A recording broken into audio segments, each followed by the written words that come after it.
नमस्कार. पणजी दूरदर्शनच्या वतीनं आपणा सर्वांचं अगदी हृदयपूर्वक स्वागत. आज दूरदर्शनतर्फे पंडित उल्हास बापट आपल्या स्टुडिओत आलेले आहेत. नमस्कार पंडितजी. आणि त्यांच्या सोबत आहेत मकरंद तुळणकर. खरं म्हणजे संतूर ह्या वाद्याला जगप्रसिद्धता मिळवून दिली, कीर्ती प्राप्त करून दिली पंडित शिवकुमार शर्मा यांनी.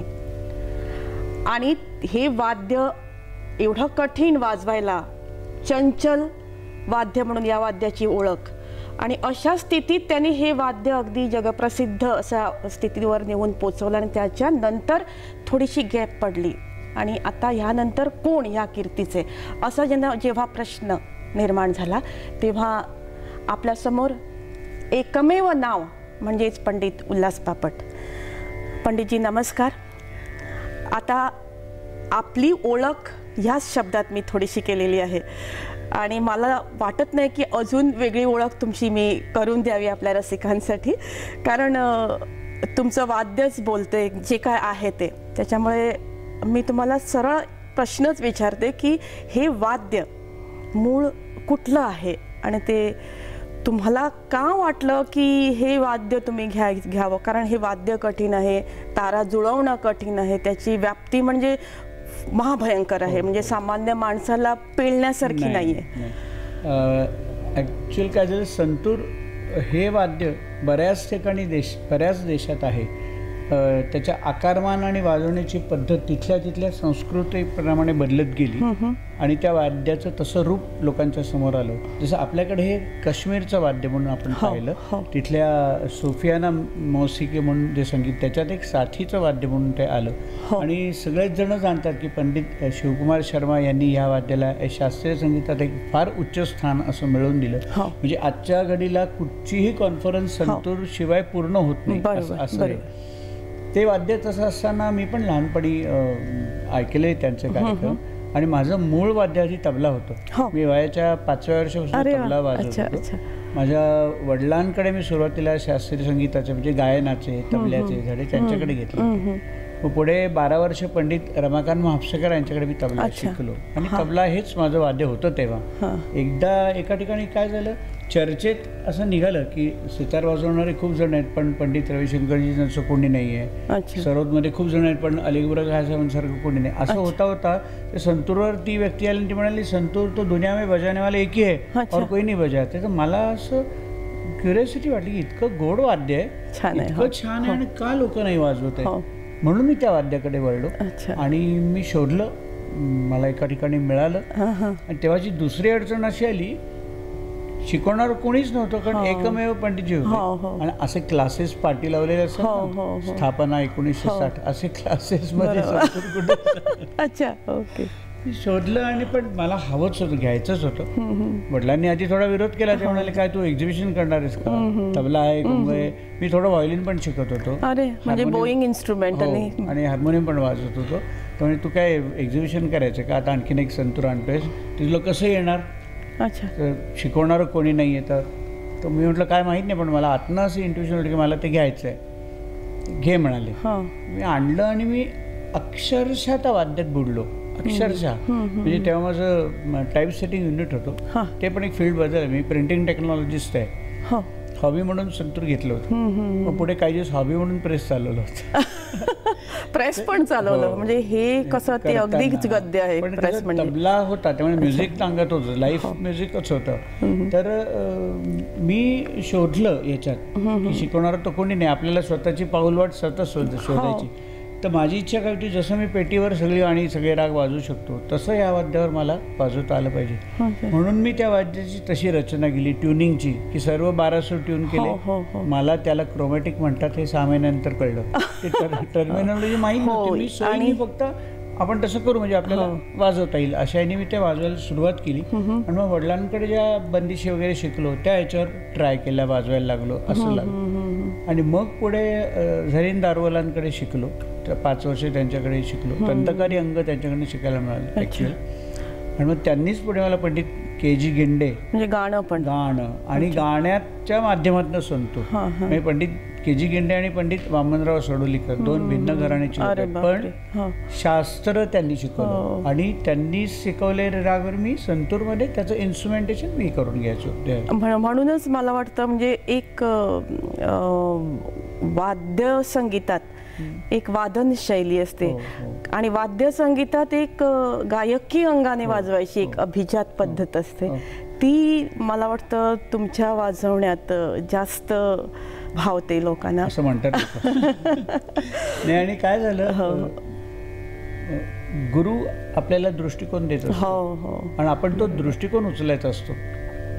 त्यांनी दृष्टी दिली पण दृष्टिकोन, त्याच्यामुळे काय झालं की नुसतं संतूर म्हटलं की पूर्वी एक ठराविक राग होते जे वाद्यावर वाजले जायचे.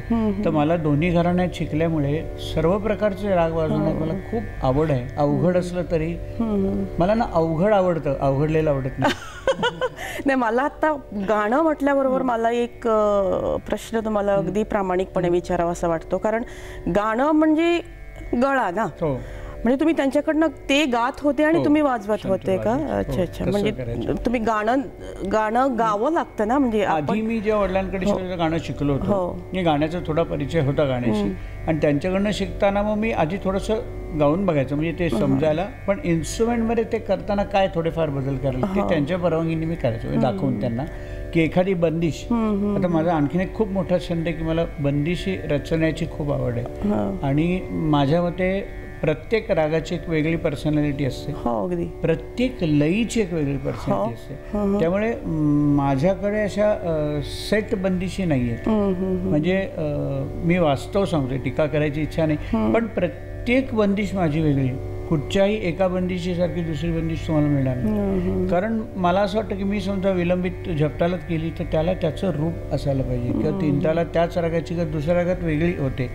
अशा प्रकारे वेगळेपण पण होतं, मला पण हौस आहे वेगळं करायची, आणि त्याच्याचमुळे वेगळं पण जे आपण जपत प्रयत्न करत असतो ते जाणवतं. पुन्हा मला एक पंडितजी प्रश्न येतो तुमच्या बाबतीत, म्हणजे कसं आता आम्ही जेव्हा गाणं शिकतो तेव्हा गाणंच शिकतो सरळ, आणि गाणाराच आम्हाला शिकवतो.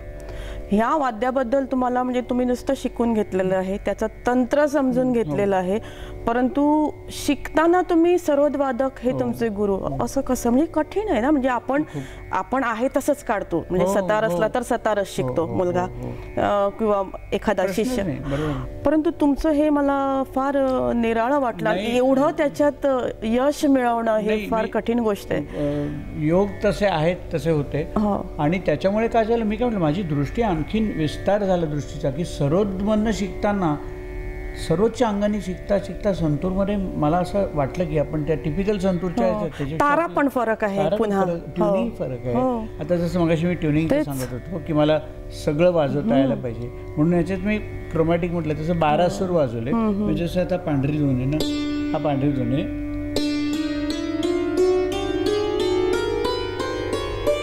हे सगळे 12 सूर आहेत त्याच्यात. तर एक प्रचलित पद्धत आहे संतूरची, तो जो ठरलेला राग असेल तो एका बाजूला राहून घे. समजा भूपाली असेल तर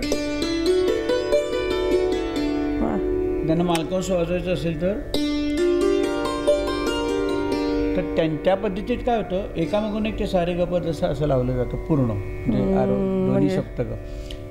आणि मग त्याच्यानंतर मला असं वाटतं जबाबदारी राहते फक्त तालात वाजवण्याची. कारण तुम्ही कुठचाही राग एका बाजूला असल्यावर तुम्ही असे डोळे मिटून वगैरे असं करू शकता, रागा बाहेरची नोट लागणार नाही त्याच्यात. आणि संभव जास्त असतो ना याच्यात काय होतं, ते भीती असते चुकून एक चांगला अर्धा एक तास राग वाजवला आपण आणि दुसरा राग वाजवताना त्याच रागावर हात जाण्याची शक्यता असते, ते खूप सांभाळायला लागतं. पण याच्यात स्कोप कसा आहे, जसं आपले 10 थाट आहेत आपल्या भारतीय संगीताचे, तर दुसऱ्या संतूराला ते प्रत्येक वेळी ट्यून करायला लागते. माझ्या प्लेसिंग बदलतात. मी समजा बिलावल सगळे सूर शुद्ध आहेत,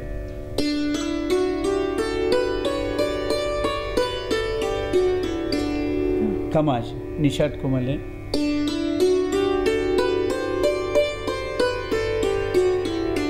काफी गंधार आणि निषाद कोमले,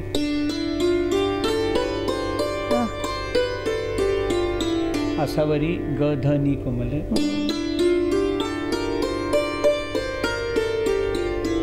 कल्याण सारे स्वर शुद्ध आणि तीव्र मध्यम,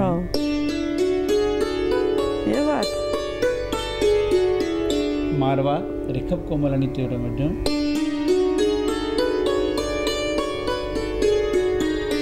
पूर्वी रे आणि ध कोमल तीव्र मध्यम,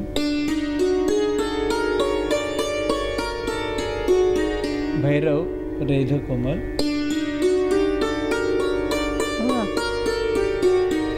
तोडी. आता तोडीत बघा 2 स्वर इकडे 2 तिकडे असं कसं येतं बघा.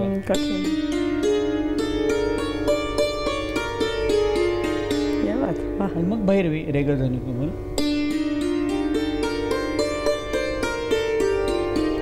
आता हे 10 थाट वाजवले, प्लेसिंग बदलत गेली पण ट्युनिंग सेम आहे, म्हणजे हे केलेलं नाही. आता एकत्र बघा कसं वाटतं ते.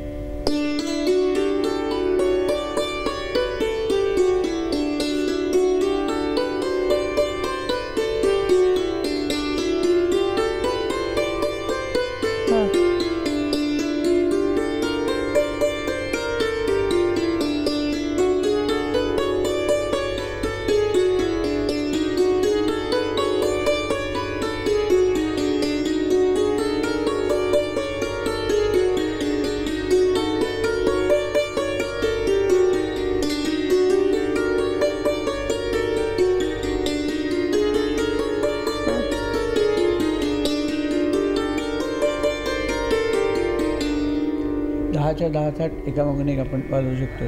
फक्त खूप असं लक्ष देऊन वाजवायला लागतं, कॅज्युअली नाही. पंडितजी, असे हे वेगवेगळे राग तुम्ही या वाद्यातनं काढता तेव्हा मला एक जाणवलं, म्हणजे काय, एक म्हणजे वाद्यातली प्रत्येक तार तशी सुरेल जुळवली तरी जेव्हा तुमचा जो आघात असतो, त्याला जो स्ट्रोक तुम्ही मारता, तो परफेक्टली तिथं त्या जागेवर पडला पाहिजे.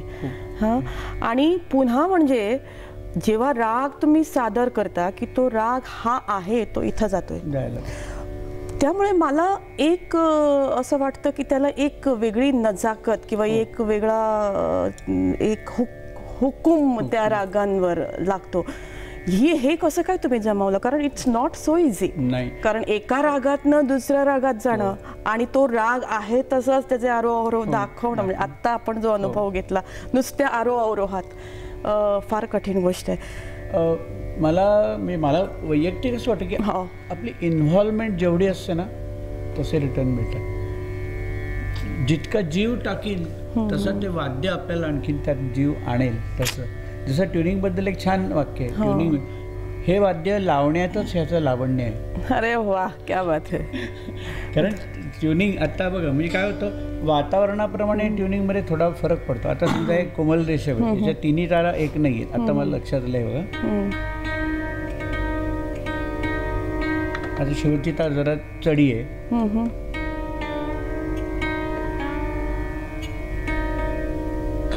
तर ह्याच्याकडे लक्ष देऊन ट्युनिंग करायला. काय वातावरणाप्रमाणे ट्युनिंग बिखरणं हा नैसर्गिक नियम आहे, पण ते तसंच चालू ठेवून आदळणं लोकांच्या कानावर हा गुन्हा आहे. सारखा म्हणजे परिणाम होत असतो ना आपल्या हवामानाचा. बेसुरे माहीत असलं तरी लोकांच्या कानावर आदळणं हा कलाकाराचा गुन्हा आहे. म्हणजे असं करू नये कोणी. हा कधी कधी काय होतं, हेल्पलेस असतो आपण, पर्याय नसताना काही गोष्टी होत असतात. पण जसं आत्ता बोलता बोलता माझ्या लक्षात आलं, आधी मी ते ट्यून करून ही आपली सिन्सिअरिटी असली आणि इन्व्हॉल्वमेंट असली ना तर अशक्य काही नाही. थोडा वेळ लागेल पण अशक्य काही नाही, इम्पॉसिबल काही नाही आहे. डिपेंड्स. माझं काय मत आहे, स्वर मंदिराकडे जायचंय, वेगवेगळे रस्ते आहेत, आपण निवडायचा कुठच्या रस्त्याने द्यायचं. म्हणजे सोपा निवडायचा का यशस्वी पण अवघड निवडायचा. आणि असा तसा मी हा थोडासा अवघड आहे पण हा जास्त लॉजिकल आहे, कायदेशीर आहे असं मला वाटतं. याच्यात कुठची पळवाट नाही आहे. म्हणजे कोणी काही कमेंट अशा हे अवघड आहे. जसं वक्र रागात समजा तिलक कामात वाजवायचं असेल तर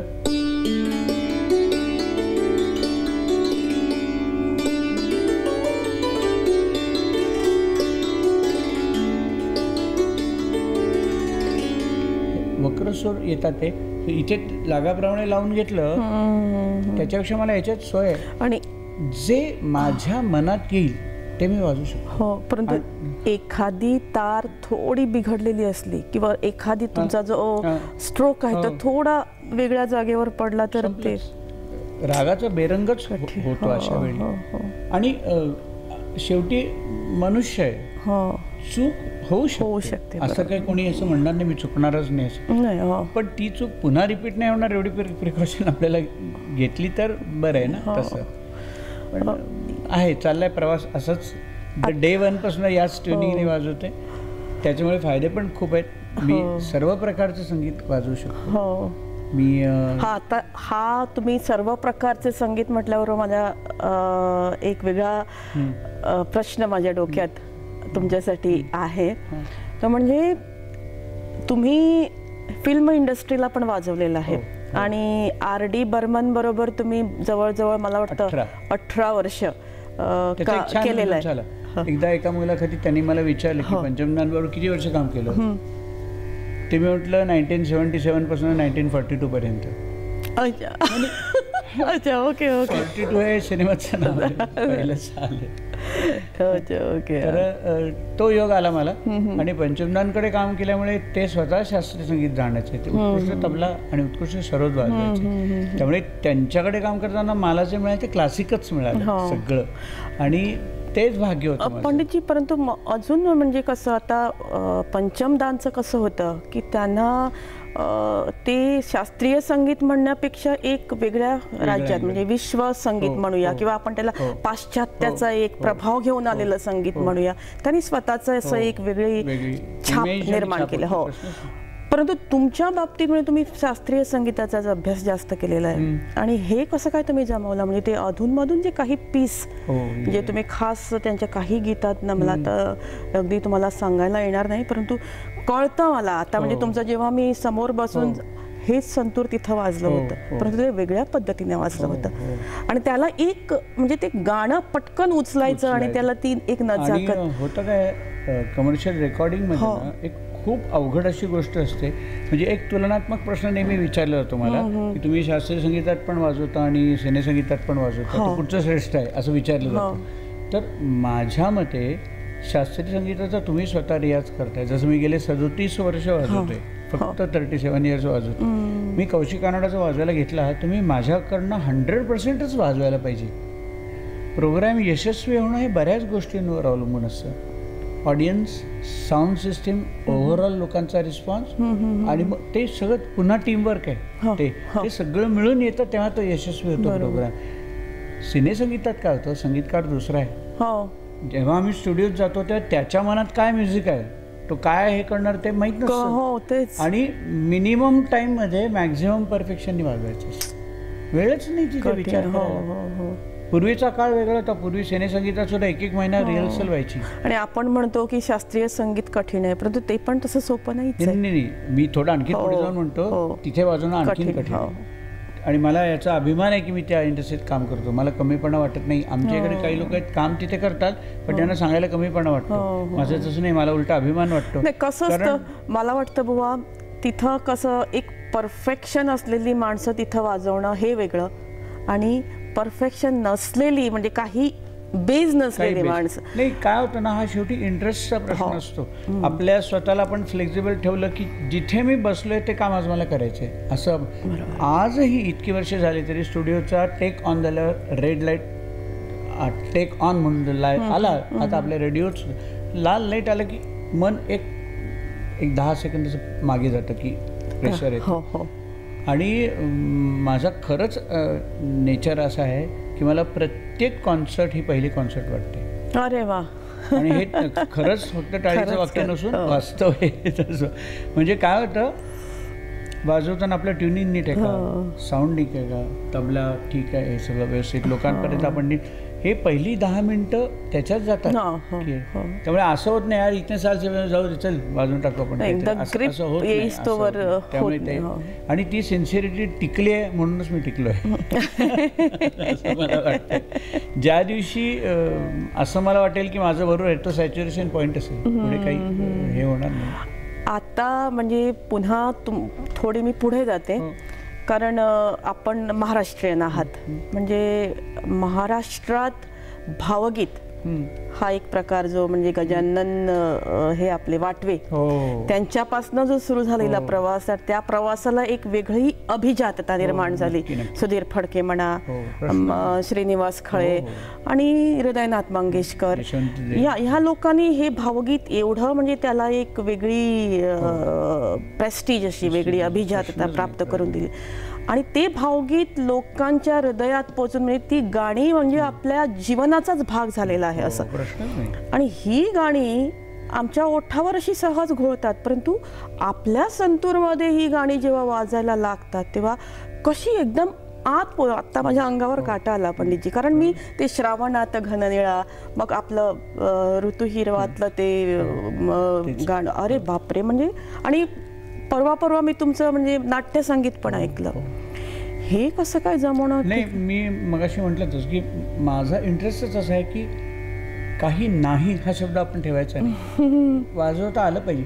ते कुठपर्यंत यशस्वी होईल हे त्या वाद्याची प्रकृती आणि ती त्याच्यावर होईल, पण प्रयत्न तर सगळ्याचाच करायला पाहिजे. आणि माझ्या योगाने मी जसं इंडस्ट्रीत पण वाजवलं, तुम्ही तुम्हाला सगळ्यांनाच माहित असेल, जैत रे जैत मधलं मी कात टाकली सुरुवातच संतूरपासून ते वाजवलं, किंवा ऋतू हिरवात मी वाजवलं, किंवा पंचमनांकडे इजाजतची सगळी गाणी वाजवली, किंवा मेरा कुछ सामान आहे ते वाजवलं, किंवा अगदी आत्ताच म्हटलं तर फनामधलं चांद सिफारिश ते पण वाजवलं, किंवा वीर झारामध्ये संबंध म्युझिक माझं आहे. तर त्याची तर इतकी मजा आली. मी मध्यंतरी 2008ला पाकिस्तानला जायचा योगा, मॅक्स मिलर भवनतर्फे एक टूर होती. लाहोर, कराची आणि मुंबईचे 3 प्रोग्राम ठरले होते. तर जर्मनीचा एक सॅक्सोफोन प्लेअर, फ्रान्सचा एक ड्रमर, पाकिस्तानातला तबला, आणि भारतातनं मला संधी मिळाली. तर लाहोरला कार्यक्रमात काय केलं, म्हटलं ह्या लोकांना आपलंसं कसं करायचं आता इथे एकदम वेगळ्या ह्याच्यात. तर त्यांना मी नुसतं म्हटलं की मी एक धून वाजवतो, माझ्या नशिबाने ओरिजिनल मीच वाजवले, मी नाव सांगत नाही, तुम्ही सांगा कुठची आहे ते. म्हणून मी काय केलं, फक्त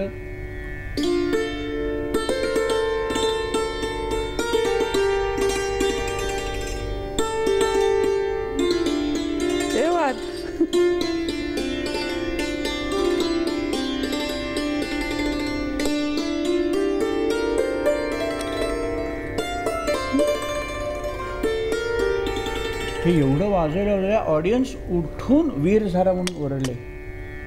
झालं, मी त्यांचं झालो, ते माझे झाले. पुढे मी काय मोकळेपणाने कला सादर करण्यात काय होतं, रॅपो हा ऑडियन्सशी जमला ना की आपल्या मनातलं आपण सगळं बोलू शकतो किंवा वाजवू शकतो. म्हणजे विश्वभाषाच आहे, युनिव्हर्सल लँग्वेज. आणि आता हे म्हटलं म्हणून मला अजून एक उदाहरण द्यावंसं वाटतं. माझ्या अतिशय आवडती एक थीम म्युझिक आहे. पूर्वी एक डॉक्टर झिव्हॅगो म्हणून एक सिनेमा आला, त्याच्यात लारा थीम म्हणून आलं होतं. ती हिरोईन जी असते तिच्यासाठी ती थीम होती. म्हणजे जेव्हा जेव्हा तिचे सीन आले तेव्हा ते वाजलं गेलं. तर ती मी संतूर ट्राय केली. म्हणजे US जेव्हा एका स्टुडंट्सवर लेगडेम होतं तेव्हा मी हा पॉईंट ठरला की म्युझिक ही युनिव्हर्सल लँग्वेज आहे, त्याला कसली बॅरियर्स नाहीत, कास्ट, देश, नॅशनल काही नाही. तर मी ती वाजवली होती ना.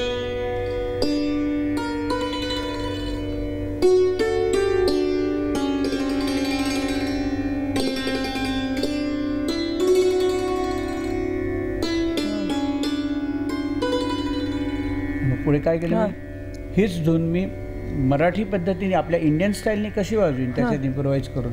तर मग मी ती दादऱ्यात वाजवली.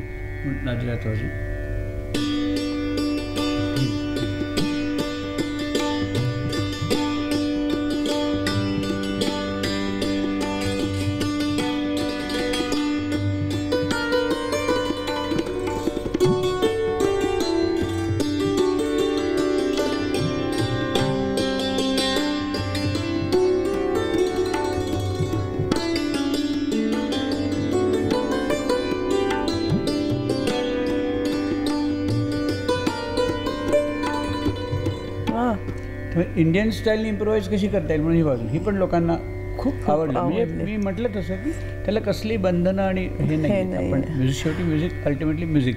आता बुवा मला एक अजून प्रश्न येतो. म्हणजे तुम्ही आता भारतात पण वाजवता आणि तुम्ही परदेशात पण वाजवता. आता भारतीय रसिक हा एक इस्टॅब्लिश्ड असतो, आपलं माहिती असतं आपल्याला. म्हणजे हे शास्त्रीय संगीत आहे, अभिजात संगीत आहे.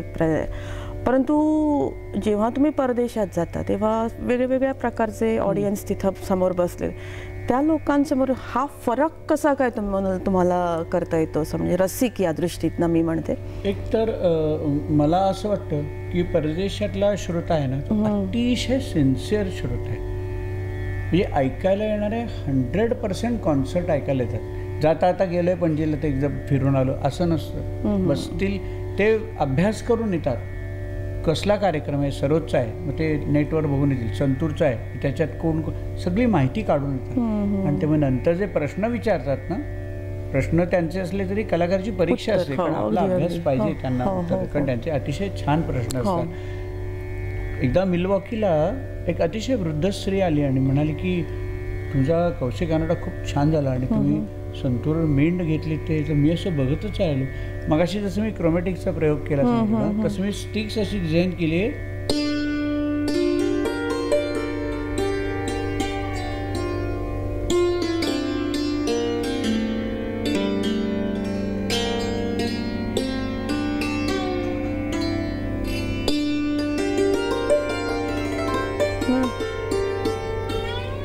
ये बात. तर तिने असं डायरेक्ट असे शब्द वापरले की मेंढ चांगली होती. आणि मी म्हटलं ती अमेरिकन पाहिजे. हळूच मी त्या ऑर्गनायझरला विचारलं. काही नाही, कर्नाटक संगीतात म्युझिकमध्ये PhD गेली आणि त्यामुळे मी कधीही श्रोत्यांना कमी लेखत नाही. आपल्याकडे का ना, जे लोक योग असतात हे नशिबात असलं तर आपण जातो, हे कोणी काही तीर मारत नाही वेगळं. नशिबात असलं, आपला वाटा असला तर जायला मिळतं. पण ज्यांना जायला मिळत नाही ना, ते काय म्हणतात वहाँ जाके कोण सुनेगा. असं नाही आहे, असं नाही. त्या 1000 असलेल्या 300 माणसात एक जरी माणूस असला तरी तो आपलं नाव ठेवू शकतो किंवा काढू शकतो, दोन्हीपैकी काही. त्यामुळे तिथले श्रोते खूप सिन्सिअर असतात. आणि आता काय झाले, भारतातनं बरेच वर्ष तिकडे सेटल झाल्यामुळे ना, त्यांना असं इथून कोणीच आपलं संगीत. मी ॲक्च्युली भावगीतं वाजवायची कल्पना पण तिथूनच आली. तिथे काय व्हायचं, दरवेळी कॉन्सर्टला गेलो, कोणाच्या घरी उतरलं की ते ऋतुरवा तुम्ही वाजवलेत ना, ते वाजवून दाखवा ना तुम्ही. नेहमी मी पळवाट काय काढायचो, मी एक प्रिन्सिपली तत्व म्हणून शास्त्रीय संगीताच्या मैफिलीत मी भावगीतावर कधी पूर्वी वाजवलं नाही. जरी मी हिंदी सिनेमात जरी वाजवलं तरी नाही. मी एक अतिशय हरजाई म्हणून एका सिनेमातलं तेरे लिए पलकों की झालर म्हणून एक गाणं वाजवलं होतं. अतिशय माझ्या आयुष्यातलं पहिलं गाणं, जे नितीनबरोबर, लता दीदींबरोबर वाजवलं. पण मी नाही कधी वाजवलं, एक तत्व म्हणून आपलं हे ठिकाण. तेव्हा माझ्या मनात की इथे लोकांना आवडत आहे. मग आपण, मला शास्त्रीय संगीताच्या सादरीकरणात गिमिक्स करायची सवय नाही. म्युझिकली आपण चॅलेंजिंग जर काही घेतलं तर काय हरकत आहे, म्हणून मी ते वाजवायला लागलो. पण मग टाइम्स म्युझिकनी संतूरच्या भावयुष्यात म्हणून एक सीडी काढली. त्यात एक श्रावणात घननिळा म्हणून मी त्याची झलक दाखवतो. हो, अगदी अगदी संपूर्ण गाणं वाजवायला हरकत नाही, आम्ही ऐकू.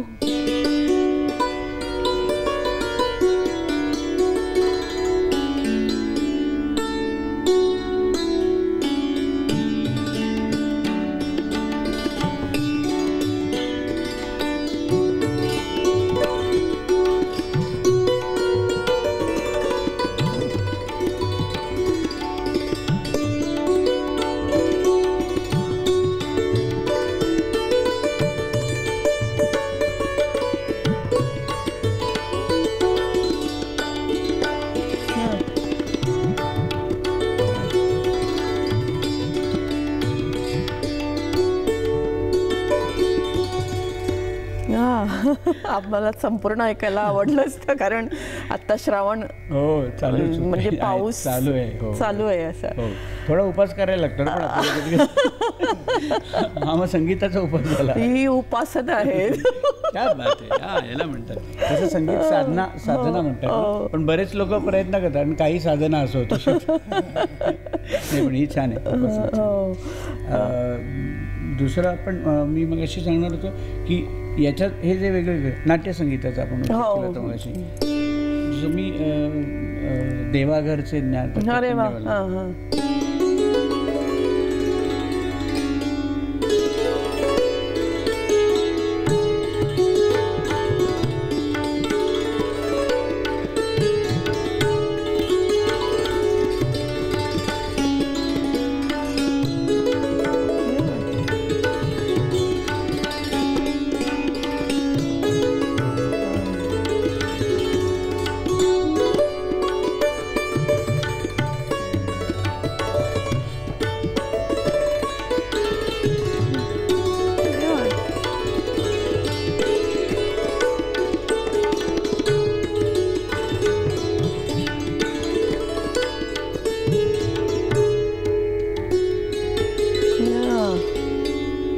एक थोडंसं नमुना अजून दाखवा झलक. अजून एक हे हो. मी भावगीत झालं, नाट्यसंगीत झालं, डॉक्टर जेव्हा म्हटलं वेस्टर्न ते पण वाजून झालं आणि इंडस्ट्रीत पण काम केलं. तर ह्याच्यामुळे काय झालं, मला स्वतःला एक असा फायदा झाला की माझी नजर अशी चहूकडे अशी राहू शकते. असं होतं की पटकन काही आयत्या वेळी काही वेळा राग बदलायचे असतात. कधी आपण एकदा मी एका कॉन्फरन्सला ठरवून गेलो की आपण किरवाणी वाजू. तेवढ्यात कोणीतरी किरवाणी घ्यायला, तर मला म्हणलं आज जरा तुम्ही थोडंसं एका माणसाला लवकर जायचं, तर रात्र झाली आता, तर ते त्यांना रात्रीची गाडी भेट, तर तुम्ही नंतर वाजवा. म्हटलं बरं. म्हटलं आपलं रात्री मी आपण मग मालकोस वाजू. मी मालकोस चाललो, त्यांनी मालकोस घ्यायला. अरे तर असं होताना अशा वेळी आपल्याला ऑन द स्पॉट निर्णय घ्यायचा. ती कपॅसिटी आव्हानात्मक असतं हे वाढते अशा यानी. आणि दृष्टी मी मग स्पष्ट म्हटलं तसं की त्या दृष्टीने विचार केल्यामुळे सगळं वाढवू शकतं. पंडितजी, आपल्याकडे भांडवल भरपूर आहे परंतु वेळ कमी आहे. आता म्हणजे जास्त आपल्याला ऐकायचं आहे. राग निर्मिती हा एक फार मोठा असा विषय आहे, कारण तुम्ही जोड राग किंवा अनवट राग जे आहेत ते फार सुंदर पद्धतीने मांडतात आणि एक 9 रागांचं एक सुंदर कॉम्बिनेशन पण मी तुमचं ऐकलं. मला वाटतं तुम्ही त्याच्यावर थोडंसं बोलावं आणि ते. मग मी त्या निर्मितीबद्दल आधी सांगतो. मी छोटीशी एक काय केली, मी मध्ये वाजवली हंसध्वनी आणि जनसमोहिनी, या 2 रागाचं मिळून मला एक अशी सुचली. फक्त माझ्या निर्मितीमध्ये काय होतं, मला आधी धून सुचते, आधी मेलडी सुचते आणि ती झाल्यानंतर मी क्लासिफिकेशन करतो की त्याचं नाव काय असू शकेल, मग ते नाव सुचतं. मी असं होत नाही की एका सोमवारी आज आपण हंसध्वनी मिक्स करू, असं होत नाही. तर जसं हंसध्वनी आणि जनसमोहीची रूपकमध्ये बंदिश आहे, त्याचे साधारण हंसध्वनीचे हे ते शुद्ध निषाद आणि कोमल निषादाचा उपयोग करून मला बंदिश सुचली आणि मग रागाचं नाव सुचलं. ती रूपकची बंदिश 1-2 आवर्तन ऐकतो.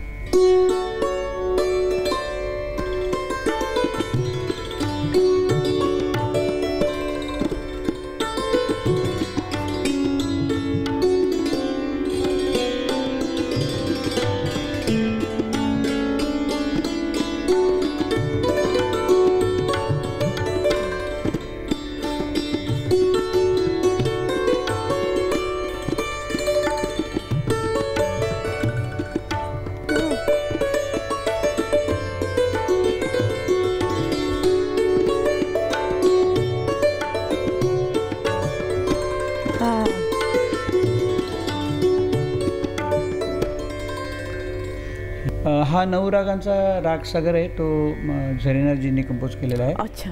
तर यमन, किरवाणी, जनसमोहिनी, चारुकेशी, मिश्र पिलू, अभोगी, अहिरभैरव, मालकंस आणि भैरवी याची 3 तालातली रचना आहे. आणि त्यांनी राग, एक तर रागमाला म्हटलं की तो समयानुसार राग येतात. राग सागर हा असा शब्द एवढ्यासाठी की ते कुठचेही, म्हणजे सकाळचा राग, एकदम रात्रीचा, असे कॉम्बिनेशन येऊ शकतात. तर ते मी सादर करतो. 3 तालात आहे.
पंडितजी, संतूर म्हणजे का 100 तारांचं वाद्य एवढा अर्थ आम्हाला माहिती होता, परंतु आज या वाद्याची व्याप्ती आणि एकंदरी भारतीय संगीताची विश्वव्यापी भाषा आपल्या या केवळ थोड्या वेळाने आपण आमच्या रसिकांसाठी पेश केली. अगदी मनपूर्वक धन्यवाद.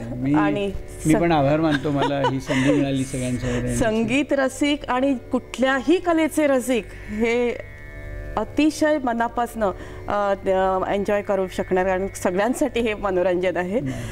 मनपूर्वक आभारी आहे दूरदर्शनच्या वतीने.